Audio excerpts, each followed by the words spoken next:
letzte Interview ging ja über Stefan Dettel persönlich sozusagen. Jetzt geht es über seine Band Lass Panda. Und dann würde ich sagen, fangen wir an. Mach mal. Gut. Wolltest du schon immer Musiker werden? Ja, ich habe so nach der Schule dann so gemerkt, dass immer das Musikspielen wahnsinnig viel Spaß gemacht hat.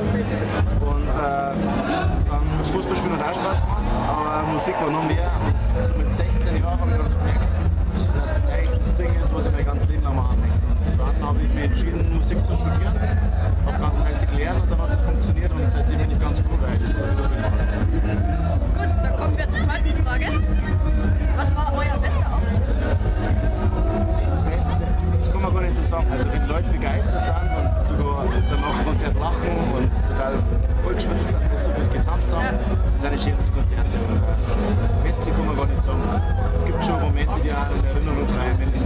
In Sibirien zum Beispiel 600 Russen ganz wild tanzen oder in Dänemark jemand auf dich zukommt und jemand hat in meine Nase gebissen. Weil das so ein Wikinger-Ritual ist, als Freundschaft oder so. Ich bin da schon, warum beißt du in meine Nase? Nein, aber das ist dann irgendwo vergessen. Aber die schönen Momente sind die, wenn Leute wirklich Spaß haben. Heute hoffentlich auch ein sehr gutes Konzert. Wie habt ihr euch kennengelernt? Auch über Studium, also Musik studieren und dann hat man einfach ein paar Typen, das ist wie im normalen Leben. Manche Leute kennt man dann besser und das sind dann Freunde. Und wenn du mit Freunden Musik machen kannst, nichts Besseres gibt es nicht. Und, so war es bei Lass Panda und so ist es auch bei der Rockband.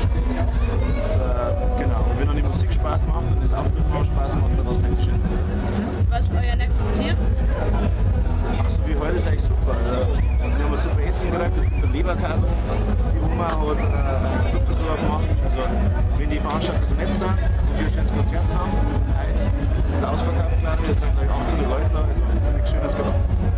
Wieso bist du auf deinem neuen Kamerad? Das war eine Idee. Ja, winke. So.